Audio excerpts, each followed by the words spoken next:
This morning, an answer certain to echo around Donald Trump's orbit. The former Vice President Mike Pence in New Hampshire, not saying yes, but also very much not saying no to a big January 6th committee question.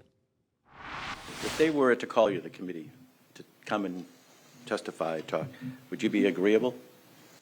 Well, I would, if there was an invitation to participate, I would consider it. But you've heard me mention the Constitution a few times this morning. Under the Constitution, we have three co-equal branches of government. And any invitation to be directed to me, I would have to reflect on the unique role that I was serving in as Vice President. It'd be unprecedented in history for a Vice President to be summoned to testify on Capitol Hill. But as I said, I don't want to prejudge. If there's ever any formal invitation rendered to us, we'd give it due consideration. Is that a newly cooperative?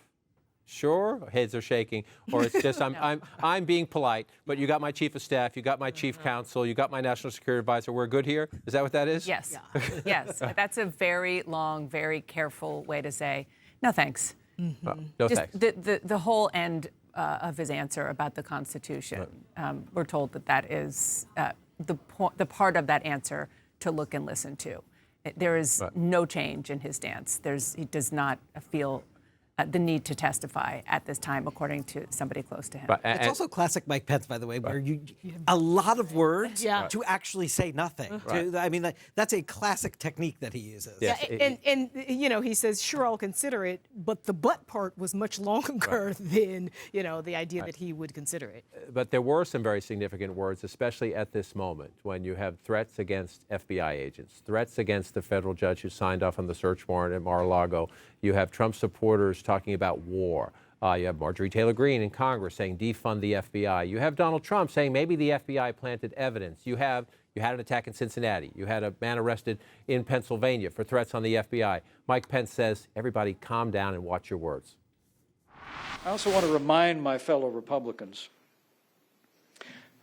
we can hold the Attorney General accountable for the decision that he made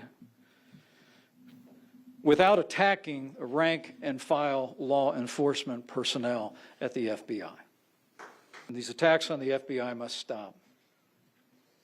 Calls to defund the FBI are just as wrong as calls to defund the police.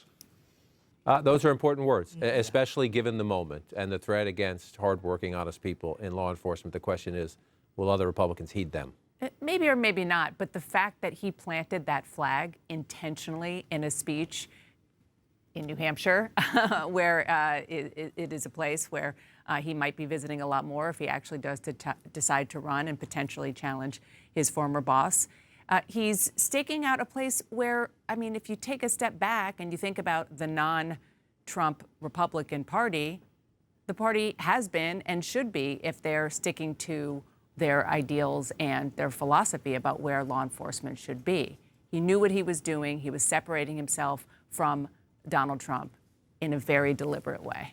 And yet, trying to make sure he didn't separate himself from all of Trump's supporters out there who were outraged at the search, because what he did, but that was the line about Merrick Garland, and making sure to say, you can hold the Attorney General accountable, you could demand full transparency. That was to say, I'm with you, but I'm not with when you go so far right to actually threaten law enforcement, literally endanger people.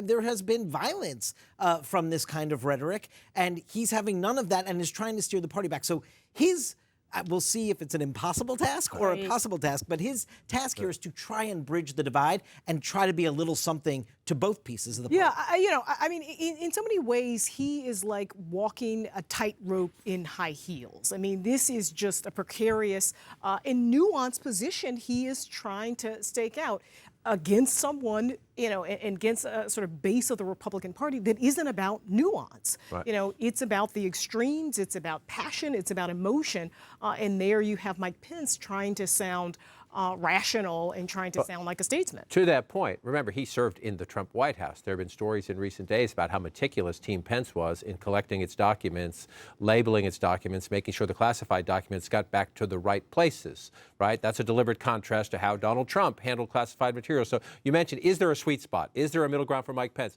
This is his take again. Merrick Garland, we want some answers. But listen how careful this is.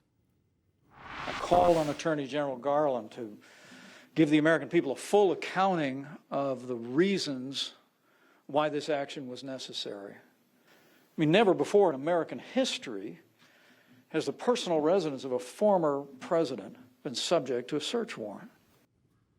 He's right on the last part. It is unprecedented. And he said, I called for a full accounting. He did not say, like many Republicans, this is a weaponization of the Justice Department. He did not talk about the Gestapo, like many Republicans and other Trump allies. He's trying to be responsible.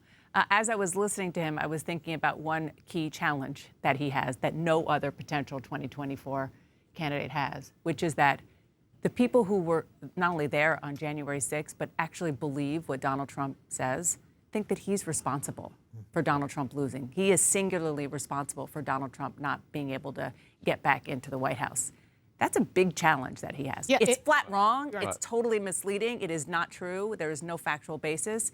But it's a perception that the former president is still Right. putting out there. He's on this battlefield from a different angle than Liz Cheney, but needs to change a lot of minds to get any traction. I think that's right. You know, in looking at Mike Pence, he is such a politician, right? He's sort of an old school politician. He reminds you of Reagan in his mannerisms and the way, you know, he talks and he gives his speeches like that, almost everything in his applause line.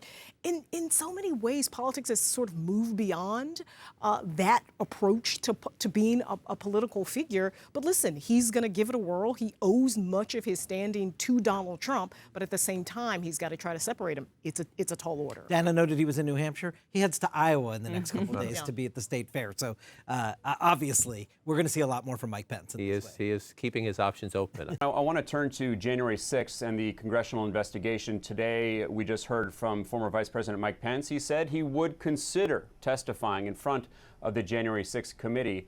To date, after 8 hearings, I believe, do you think that he would be their biggest star witness if he did agree to testify? I think there's no question. There's a really large weight that comes with the office that he held as the Vice President of the United States. And let's face it, he was elected as part of the ticket with Donald Trump. His name was on the poster and on the bumper stickers with Donald Trump. It was Trump Pence. And so I think there's no question that it would be a very big moment.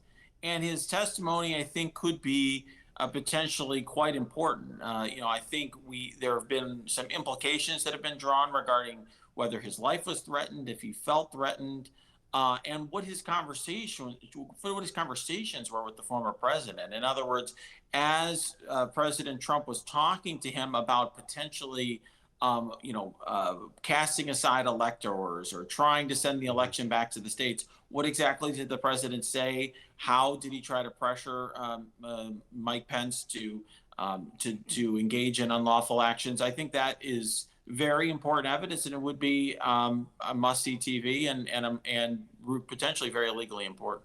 Yeah, we're a long way from him actually doing it, but saying that he's considering it is pretty notable. Andy, we also heard Pence today criticizing Republicans for attacking FBI agents and those calls that we've heard from some to defund the FBI. He compared it to the calls by Democrats to defund the police. I'm sure that you have spoken to some of your former colleagues in the past week.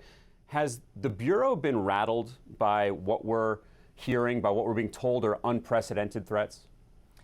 There is no question that the current level of threats against the Bureau and against Bureau people specifically, speaking of course of the case agents involved in the search at Mar-a-Lago last week, those things affect Bureau people deeply, as well they should, and not just the employees, but their families as well. This is a very tough time to be doing your job as you are supposed to, but happen to be involved in cases that are high profile and provoking these sort of attacks. I will say that Vice President Pence has done exactly what most political leaders should be doing today. He stepped forward and laid down a very reasonable and obvious defense of the FBI and tried to get people to start thinking the other way. that is backing away from these claims of violence and civil war and everything else, and to start behaving a little more reasonably. And I appreciate the fact that he made those remarks.